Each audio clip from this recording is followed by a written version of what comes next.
Hello, everyone. If you don't know me, my name is Victoria Lustig, and I am one of your YHS handlers.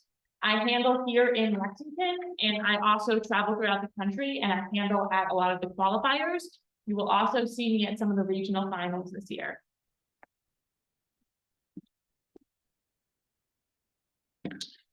So today I'm going to talk to you about the process of getting your horse ready to come to a show.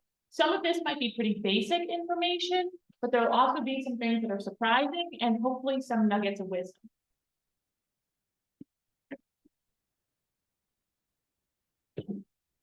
So today I'm going to talk you through some good general handling practices, stuff that you need to be doing with your young horses at home before you even think about going to a show. The next thing we're going to talk about is really the specifics of what your young horse should know before it comes to a YHS show, and some of the things that you really shouldn't have to worry about. The last thing we're going to touch on is some of the specifics of tack and equipment, especially in how that relates to the jump shoot and performance for the young horses. So we did have a remote. We do, but I'll be a little quicker. Yeah, we have one a little later. Before I get started with all of that, I want to talk to you about the point of the Young Horse Show series. The Young Horse Show series was developed for young horses to have a positive show experience. That is what makes this show series so unique, and that's why I personally got involved.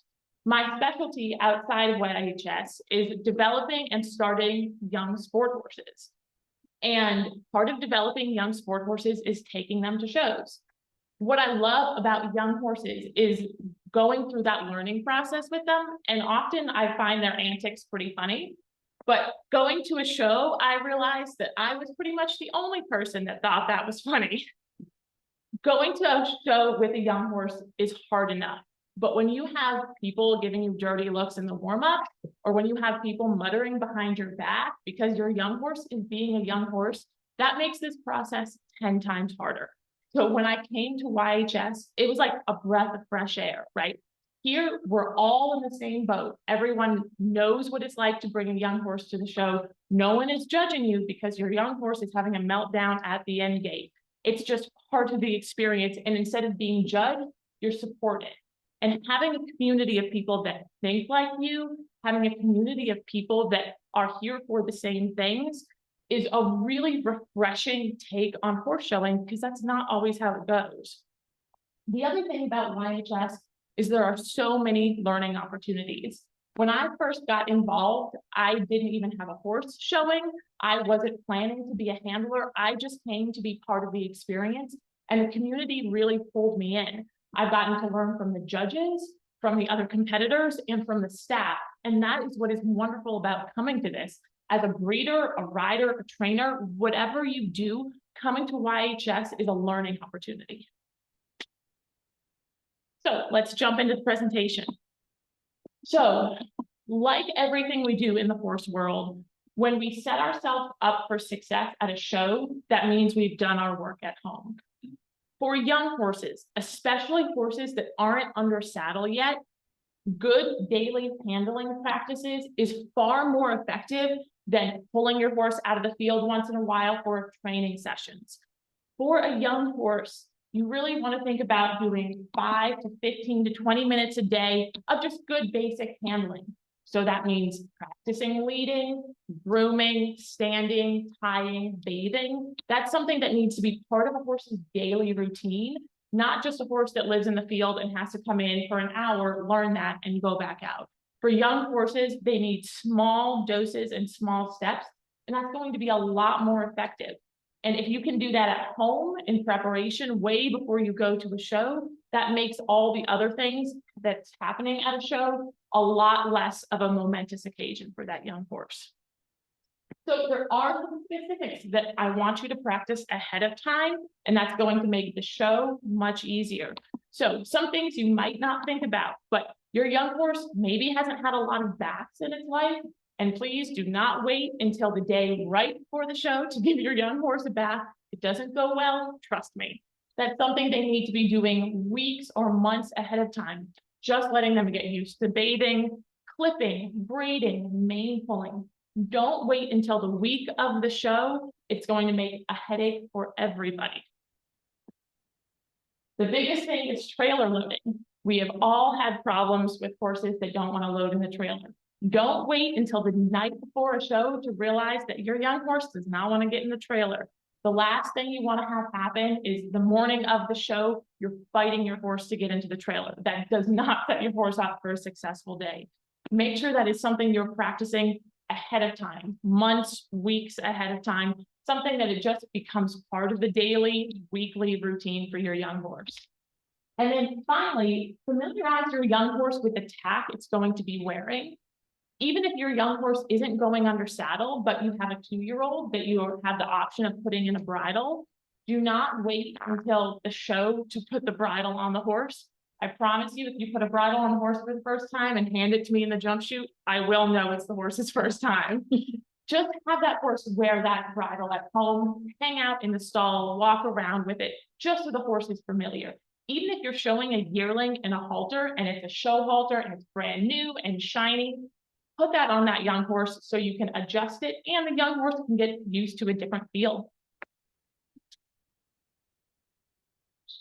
This is one of the most popular questions I personally get asked is how should I prepare my horse for a jump chute? And a couple things I have to say might actually surprise you. So first things first, YHS is not an in-hand show. So your horses do not have to learn to trot in hand. This is not like Devon. So something you don't have to worry about is teaching your horse to trot in hand. Your horse should be able to lead quietly next to a person, hopefully stand semi-still. And that's really what it will need to know for the in-hand portion. And us handlers will take care of presenting it in front of the judge and making sure it walks the sport horse triangle. On top of that, if we go to talk about actually preparing for the jump chute itself, my biggest thing is not to over-prepare your horse. If you have a horse that you can walk over some ground poles, trot over some ground poles, either in hand or on the lunge, if that's where they are in their training, that's great. Make sure your horse understands pressure from the lead rope and desensitize your horses to a whip. Now, I do want to take a second to talk about whips in the YHS handling. We are not going to hit your horse with a lunge whip in the jump chute or at Liberty. That is not our method. That is not our training. We do carry the lunge whip to help encourage the horses to move forward and to move forward off of us in a jump chute. So I want you to desensitize your horse at home to a lunge whip. That means having a jump chute, the whip move around, having the horse be familiar with that and understand that the whip means move off of pressure, not that the whip is something scary or to run away from. Now, getting into the jump chute portion, a lot of people like to put their horse through a jump chute at home. And I totally understand why we like to do that. But I have a few words of caution. If you're going to build a jump chute at home, you should only do so if you have safe and appropriate facilities. And that's really key. Make sure that you're on good enough footing. Make sure that you have fences so that the young horses cannot jump out while you're having them jump through a jump chute. And make sure you have staff that can support you. Doing it by yourself is not possible. So you have to have staff, safe and appropriate facilities, and make sure you familiarize yourself with jump distances in jump chutes. You can really scare a young horse if they're constantly put through a jump chute where the distances are not helpful for them or they can't make the distance. If you do set up a jump chute and you have staff that can do it, please don't overschool your young horses. So what do I mean by overschooling? So if you have a jump chute and you want to put your horse through it, no more than once or twice before a show. And this is for a couple reasons. If you have a young horse that is super confident through the chute and they school over and over and over again, you run the risk of that horse becoming kind of bored or lackadaisical, and you start to lose that spark that we want to see in the jump chute. Then on the opposite end of the spectrum, if you have a horse that's anxious and nervous and continuing to jump it or over facing the horse and making the jumps bigger and bigger, you're going to end up with a horse that is also not going to show well through the jump chute because it is going to be high anxiety and constantly rushing the jumps. also losing that spark that we're looking for in the jump chute. My number one piece of advice as a handler is please sign your horse up for the schooling jump chute. If your horse has done YHS shows before, that's great. If your horse has schooled a jump chute at home, awesome. Still sign it up for the schooling jump chute. From the handler's perspective, the number one indicator of a horse's successful, meaning positive showing through the jump chute, is if it went through the schooling jump chute the day before. The schooling jump chute allows the horse to just go in and see the jump chute. So every jump chute looks a little different, right? We have different venues, we have different banners, different jumps, different greenery, and just allowing the horses time to come in, look around, and see what the jumps are going to look like goes a really long way towards making sure that horse is relaxed the next day. The handlers will not over jump your horse during the schooling. We will keep the jumps low. We know it is just to let the horses get familiar with the new jump chute. Here's something you might not know. If you've ever watched me in a jump chute, either a schooling jump chute or at the show, I often am carrying a clipboard. And what I'm doing on that clipboard is taking notes. So when you have a horse that comes into the schooling jump chute, take down information about it. What is its demeanor? Is it nervous that day? Is it confident? When it's schooling through the jumps, is it rushing? Is it confident? Do I need to put placing rails? All of that information I'm noting down as your horse comes into the schooling jump chute. Then when I see that horse next day in the class, I will take a look at its number and I'll review my notes from the day before. And that gives me and then all the other handlers the best chance of setting that horse up for success. If I do not see that horse the day before in the schooling, I am flying by the seat of my pants. And I will make all the adjustments that I can when I see that young horse. But if I have a cheat sheet, because I've seen it the day before, that makes it a lot easier for me to help your horse have a really positive schooling experience. So, tack and equipment. I think sometimes this gets overlooked, especially because we're not riding the horses. The young horses are wearing tack, but I don't think we often put as much thought into it as we do on the horses that we're riding. But I promise you, it affects their performance just the same. So first and foremost, please make sure your tack is well fitted. I see several horses every show that come into the jump chute, and two of the most common issues I see are halters that are too big and bridles that are too big or bits that are too loose in the horse's mouth. So if you have a yearling and its halter is 2 sizes too big, not only is that not a flattering look for the young horse, but the halter is moving around the horse's face, and especially during the at liberty phase, when that horse is cantering around, I see a lot of head tossing, head flipping. That is because the halter is moving around and really irritating them. If you have a bridle, make sure that bridle is fitted the same way you would fit it for a riding horse. I think sometimes people think, oh, it's a 2-year-old, it hasn't worn a bridle a lot. I'm going to make the bridle a little bit looser. I'm going to put the bit a little bit lower so it's not as tight in the horse's mouth.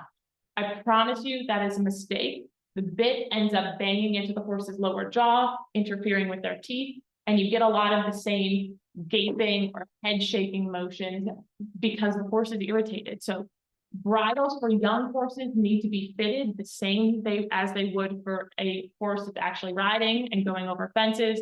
It is genuinely more comfortable. Now, the next thing we're going to talk about, and this might seem really little, is actually your bridle number placement. So you can see that I have a picture of a horse wearing a halter with a bridle number. That bridle number is hooked onto the buckle of the halter and not onto the little ring that you clip the throat latch to. And this is seemingly a tiny thing, but it goes a really long way. So when you have the bridle number hooked on to the buckle, that actual number moves around a lot less. If you hook it onto that little circle, the bridle number ends up swinging, flipping up, moving. And I've seen some beautiful jumper bred horses turn into reiners because they see a number on the side of their bridle and they just start running in circles.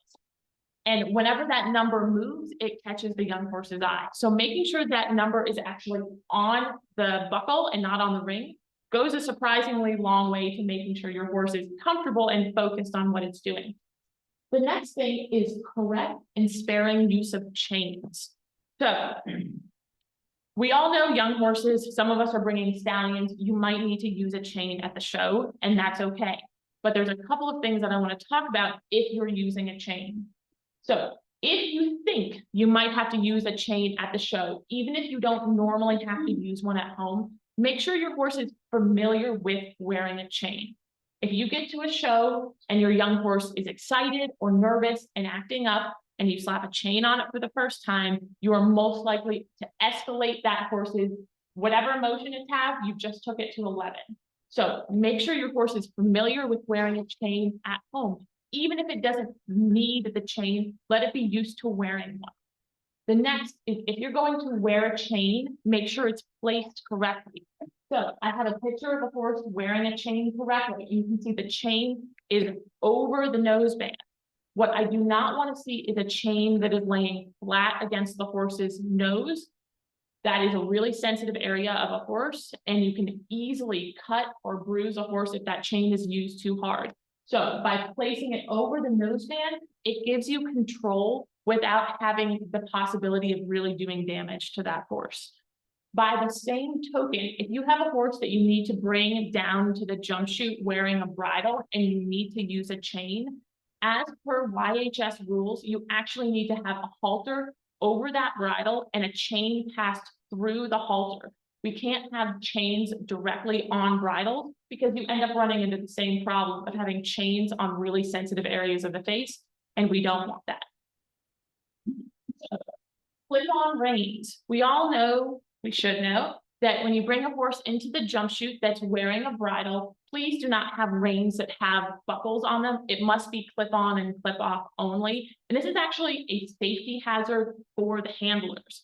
So when we go from handling a horse just in the in-hand portion and setting it up for conformation, the moment where we have to let that horse go at liberty is actually a pretty precarious moment. And if we cannot let that horse go at the exact moment we need to, that puts the handlers in danger. And that's why we have the clip-on rein only rule. Now, if you get to a show and you don't have clip-on reins, you need to come up with some other solution because it really becomes a problem for us to undo buckles in the showroom. So other options you have, you can use a leather lead shank that has double-ended clips that clip to either side of the bit, perfectly fine. You can even use a lunge line converter where you clip to either side of the bit, and then you can use just a normal lead rope and clip it to the middle. All of those are fine. Worst case scenario, put a normal halter over your horse's bridle, bring it in, we will present it with the halter, and when it comes time to do the liberty and jump chute, we'll just take the halter off and the horse can finish the rest in the bridle. Last but not least, we all want beautiful, well-presented horses, and part of that is having clean tack, and that's great. But after you've cleaned your tack, make sure you wipe off any extra oil, leather conditioner, anything that is on there. Because I've been handed horses with beautiful gleaming tack, and I go to take hold of that lead shank and it's slippery. And some of these young horses are already hard enough to hold on to, and the last thing we need is that we can't actually hold on to the lead because it's slippery. So just use a dry cloth to wipe off any extra before your horse heads to the show ring. So just to review, there are a lot of things you can do to prepare your horse to have a positive show experience, and that's what this is all about. So good daily handling practices. Make sure your young horses are getting human interaction every day. Small bite-sized lessons go a lot farther than individual long training sessions infrequently. Make sure that your horse is going to know what it needs to know long before the day before the show. Make sure you're bathing, clipping, braiding, all of that is normal and the horse is familiar with it. Don't over-prepare your horse for the jump chute. It doesn't make it go better, it can make it go worse. Make sure that what you're asking your horse is appropriate and that you're setting up an environment that's safe for it to learn at home. always do the schooling shoot. Even if it's a hassle to get there the day before, I really cannot encourage anyone enough to put their horse into that jump shoot schooling, even to come in, look around, jump a couple jumps, it will make all the difference for that horse the next day. Make sure your tack is fitted appropriately. That's something, again, you can do at home, doing your homework. That will help your horse the day of the show. And look, we're all friendly. If you come and you're like, man, I'm really not sure if this bridle is fitting my 2-year-old, find someone from YHS, find a handler, a manager. We're happy to look at it for you. That's not a problem. If you're going to use chains at the show, make sure that you've used them at home. Your horse is familiar and you're not just going to escalate any situation. And most importantly, don't sweat the small stuff. YHS is not an A show. We're not all here to be perfect. We're here for this to be a learning experience for the riders, for the horses, for the owners. We know these young horses are babies. If you didn't get the perfect set of braids because your babies were wiggling, no one's going to judge you, right? If you have a hard time walking to the ring and you need someone to come help you, we're here for you. This is a positive show experience. We want everyone to enjoy being here. And we want this to be something you come back to. Thank you.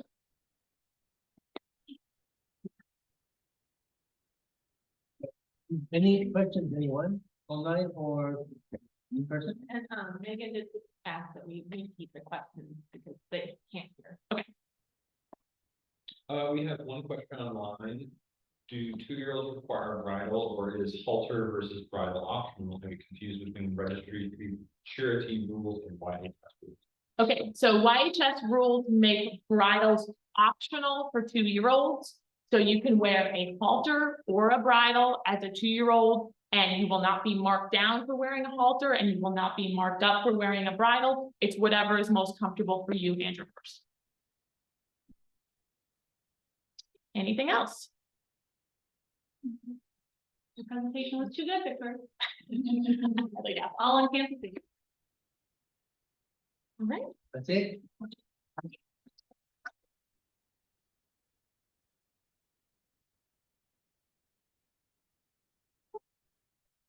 This first presentation, is it braided, is it accepted, or is it preferred, or is a tidy mane acceptable? I think a tidy mane is acceptable. A lot of people like to braid, for fun and for the pictures, right? A lot of people don't get to have beautiful photos of their young horses at home because everyone's running around. A lot of people do braid, but the judges are just really looking at the